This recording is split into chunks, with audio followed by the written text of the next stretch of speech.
Hello friends, I'm Colonel Failure. This is Get Back to Work, a series in which I've got games, you've got questions. Between the pair of us, things happen. Today, I'm in Gas Station Simulator. You need a wheel. I haven't got any wheels. Your car's going to be elevated for a while there, Sunshine. Perhaps have a shave while I go and get some ordered. Just a thought. I mean, look, I'm hardly one to judge, but the dude had some straggly old facial hair going on there.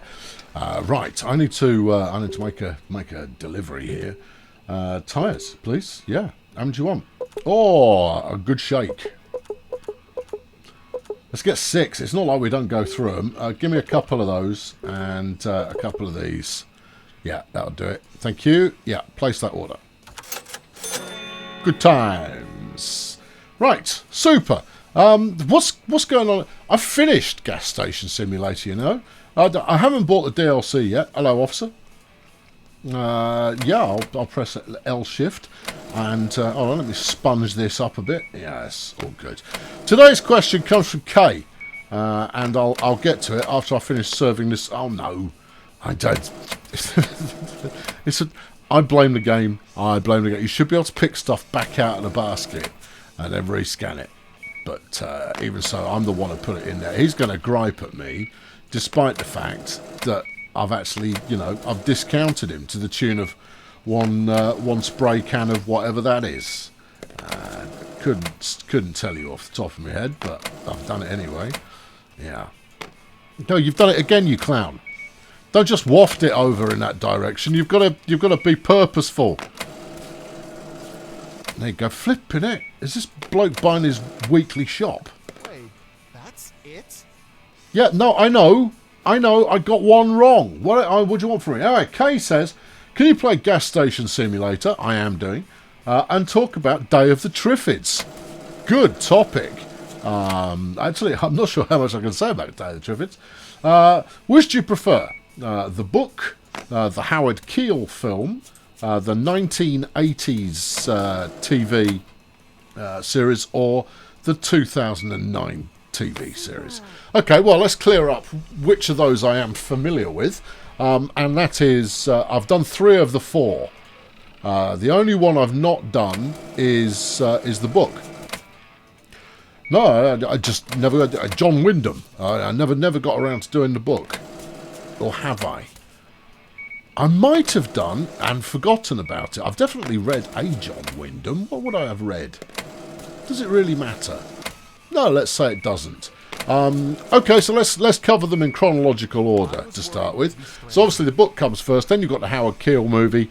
Now, what's going on with your head?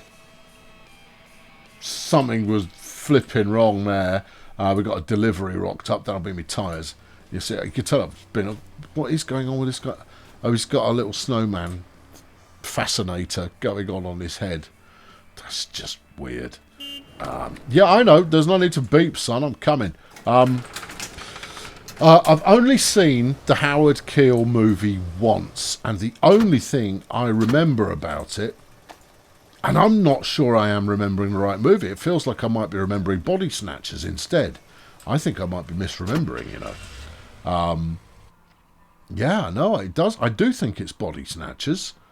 Yeah, no, the memory I've got is of the ship at the end being loaded up with pods. So yeah, it's definitely Body Snatchers that I'm remembering. It's not.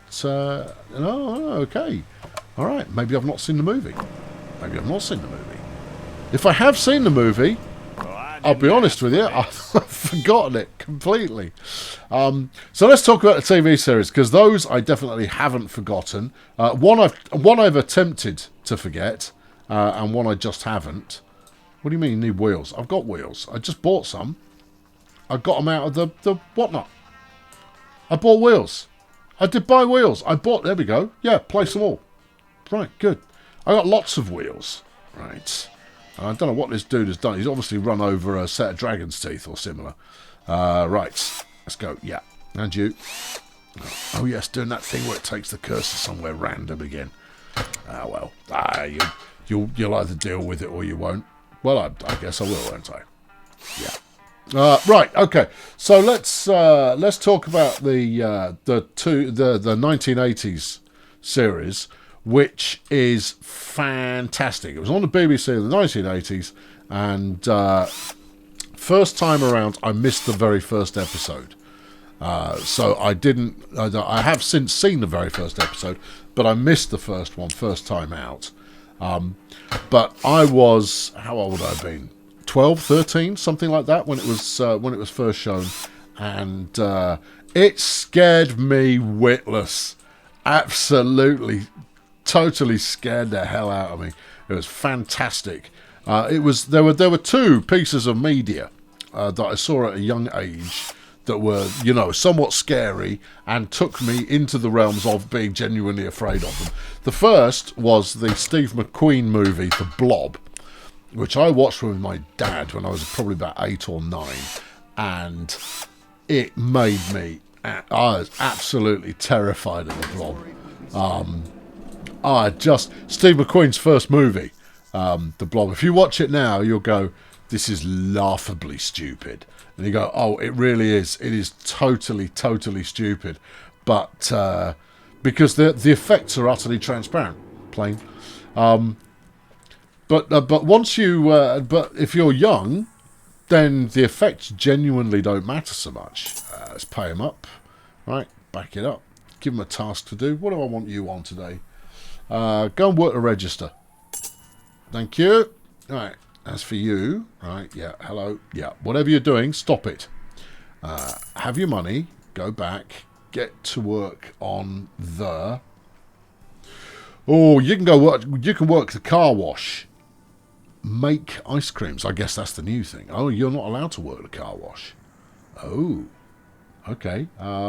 In which case, cash register. Oh, it's already been done. Sorry, I completely forgot what I'd issued already. Go cleaning. All right, I'll handle the rest. Good. You know what? The car wash is not worth your time. It's you make so little money out of the amount of time you've got to sink into doing it. Yeah. How much gas have I still got in the tank? A bit. Okay, is that enough? No, I probably need a bit more. There you go, done. Go away. Right, good. There's a customer at the cash register, but I've got employees there. Yeah. So part of the reason that I was affronted by the Triffids to such a great degree was that if you've never come across Triffids previously, they are 8, 9, 10 foot tall plants. That are effectively carnivorous, poisonous plants, and they will they actively hunt humans because they can move around. Not very effectively, but the creature design of them in the 80s was just laughable, but at the same time plausible, I lived in the countryside, surrounded by grassland and greenery at all times, and it just spooked the hell out of me. Just put the wind up me no end, Triffids. Not to the extent that I was, having nightmares or anything like that, but you could bet that every night I'd have my windows closed. Oh yeah, every night. How did I defend against the blob? Couldn't. That just scared the hell out of me. And I'm incredibly grateful for it, because it meant that when I subsequently rewatched The Blob when I was probably about 18 or 19, it just clicked. I just went, I was completely fooled by what is completely awful special effects, non-plausible special effects, and just absolute rubbish. And the fact that, I kind of recognised that I'd had the wool pulled over my eyes to a greater or lesser extent, meant that from that point on I wasn't ever scared of special effects in movies. I mean, you can still get edge of your seat type stuff, but it's even, gross stuff. The kind of the popularity of body horror stuff I think that's just sick for the sake of it. But I think my favourite film of all time is The Thing, right? The John Carpenter version, which has never been bettered. I didn't mind the prequel. I thought the prequel was pretty good. I thought that some of the characterisation in the prequel could have been better, but other than that, I had no problem with the prequel in the slightest. But no, The Thing has never been bettered. It's superb on every level. It is just a superb movie. It is tense. It is claustrophobic. But because I think I probably already watched The Thing by the time I rewatched The Blob. Because the one thing about The Thing, for those who haven't seen it, and if you haven't seen it, what's wrong with you? It is pretty grim. It is not. It's not for the faint of stomach, but that's largely because it was made at the tail end of physical prosthetic style special effects for grim stuff, right? And therefore, it is the best in business. You're not going to see better, because these are masters of monster makeup and so forth at the heights of their powers. Coming up with something truly magnificent, and the visual effects in it, all of which are physical and in camera, are just sublime. They are utterly horrible and just sublime. Anyway, yeah, the TV series, the Triffids TV series in the 1980s, scared the heck out of me. I loved the Triffid gun that fired a triangle. Fantastic, because the main crux of the story in the 80s version is it follows the exploits of a Triffid farmer. Because despite the inherent dangers of farming Triffids, they produce an oil that is incredibly useful. Right? So he works on a Triffid farm. And at the start of the movie, there's a satellite burning up in space. And so everybody goes out to watch the satellite burning up, apart from our hero, who is in hospital, having lost his eyesight. Because the one thing the Triffid does first is it whaps you, right, with its proboscis. It whaps you with a proboscis, which renders you unconscious, and then it just eats you. Yeah, that's the life of a Triffid. And that's all fine and dandy. But he's out of it because he's been hit by a Triffid on the Triffid farm. And so he's laid up in hospital while everybody else is outside watching this satellite burning up. And it turns out the satellite burning up is full of neutrons or some business. It's full of MacGuffin, and therefore everybody goes blind.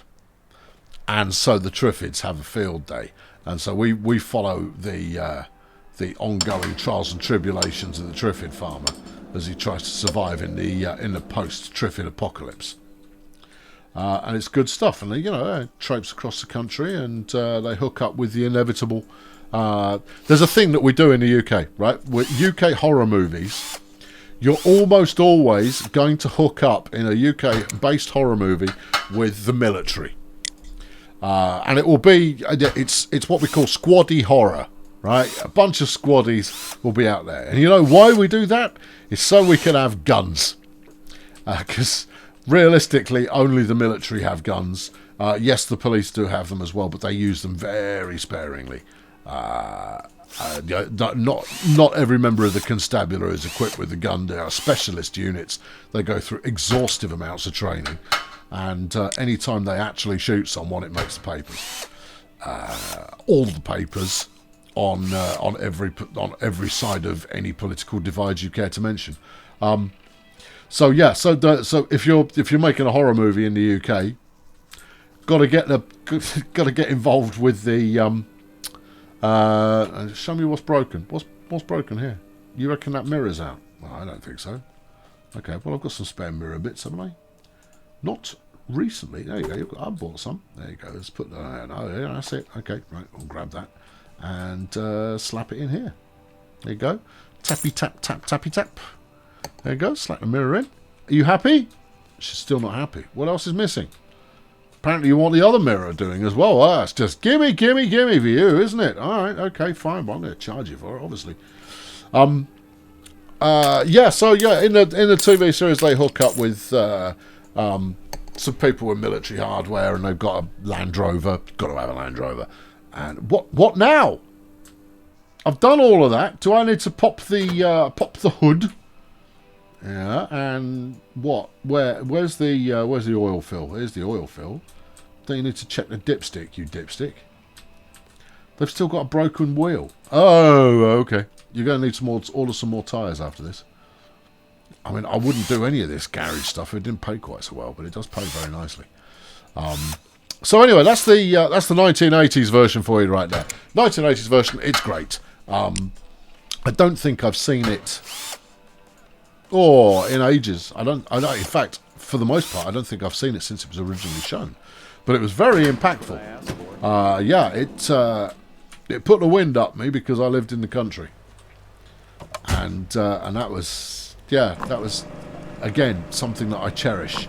I cherish having been scared of stuff as a kid. I think it's. I'm not saying it made me a better person, but I think it allowed me to see the differences between being scared of stuff that you've largely created in your own head, even if triggered by a creational type of some kind. What's the problem? Chuck the bag in a doodah. Right, do it again. There you go. Right, chuck the bag at the alligator. There we are. Right. No, I don't think my water pressure was out. I'm just, just check it. Or get some tyres ordered before you go and wash this car. Yeah, will do. Okay. Right. Yeah, all of which brings us to the 2009 version. Oh dear, oh dear, oh dear. The 2009 version was atrocious. It was ridiculously terrible. And the only thing that I really remember from it is that Eddie Izzard's the main bad guy, which you're not on good grounds there having Eddie Izzard as your main bad guy, because Eddie Izzard's a comedian, and amongst many other things these days. But he's first and foremost he's a comedian, and was better known as a comedian at the time. Yeah, so that's a slightly odd choice to start with, and he ends up being the antagonist in the whole thing, becoming some kind of warlord who's trying to take over London. And he's got an Uzi, I seem to recall. My problem with it was just how completely, terribly off. Not sure why Elvis is playing the building, but there it is. Hello, the King. How you doing? Yep. Bye then. All right. Good. It beats the heck out of me. Hello, Mrs. You're wearing your head fascinator. It looks wrong. I'll be honest with you. That thing you've got on your bonce, it just looks wrong. No, I spent the whole of the 2009 series just yelling at it. None of the characters behaved in anything that could be described as a plausible kind of a way. And I think of all fiction, that's the thing that bugs me the most, is when they make decisions that just don't make any sense. They decide to do things that are just implausible, either because they've jumped to a conclusion which is very convenient to kind of drive their heroism and drive the plot along, or deliberately kind of doing something dumb that lands them in hot water, despite the fact you're going, well, don't do that, that's just stupid. Or when the character has been perfectly capable all the way along. I've been watching, or rather, while I've been playing Farm Sim, I've been doing some Farm Sim recently. Yes, there will be video, but because it's such a labour-intensive bit of work, I'll stick a movie or a TV series on screen too at the same time. I've been watching The Ship. No, The Last Ship. That's what it's called. Which there's a big flu-like outbreak that kills just about everybody it touches. There's one US destroyer that's out there, obviously having been effectively in quarantine from the get-go. It is horrendously stupid. It is so stupid. It is absolute. Oh my good. Oh, it's paining me so much. Just how stupid. They find this one girl, right? They find this one girl who's immune. It's not a big spoiler, this, because the whole thing's, yeah, don't bother closing your door, mate. I wouldn't. Find this one girl who's immune. And as part of the intro conversation, the lead virologist, who is working on a vaccine, as you do, is having a conversation. And a young girl says, "Oh, I can't believe that I'm the only person that's immune to this. They used to make so much fun of me when I was a child because I was sick all the time." And the immunologist does not say, "Oh, really? What were you sick with?" And I'm going, what was she sick with? What was... 2 whole episodes later, and they get to, "Oh, I can't believe I didn't see it before." I go, "I'm not a doctor, but I clocked it. You've been written by morons." There's a really good sketch by Mitchell and Webb, or a sketch series by Mitchell and Webb, where they play screenwriters. You want sunglasses, but there aren't any. Well, I know it's dusty out, and therefore that might interest you, but hey ho, can't have it all. Where they play screenwriters who've done no research for the thing they're screenwriting for, and it is it is very, very well observed. So, they'll be doing a thing in a hospital, and they'll go, "Pass me the medical equipment." "I will do, doctor. Thank you. I will now use the medical equipment in a way that looks dramatic." "Oh, super." And it'll cut then to, a bit of interview behind the scenes stuff with the screenwriters. And they go, no, we've seen this stuff before. They all do this kind of thing. We don't need to know what it means, but they do a series of sketches on the topic. It's funnier than I'm relating to you here, obviously, because it's second hand. But the concept is very solid, and that is people that just switch their brain off before writing this stuff and just kind of go, even if you were to just act logically, you'd be doing better than you are doing now. Right, I need to look at what are we missing? We've got lots of booze. Snacks are no problem. I've got car care products. Matey boy wants some sunglasses. Don't you hate it when a doorbell goes and you're in the middle of a video? Yeah, you do. Especially when the doorbell goes with people who actually own keys. No, I'm just saying. Children, what can you do? Where was I? Oh, implausible characters. And the problem with the 2009 version of Triffids is every character's implausible. Not one of them has got any sense in the ruddy slightest. They are all just so thick. And Eddie Izzard becoming the warlord of London. I mean, firstly, it's implausible because it's Eddie Izzard.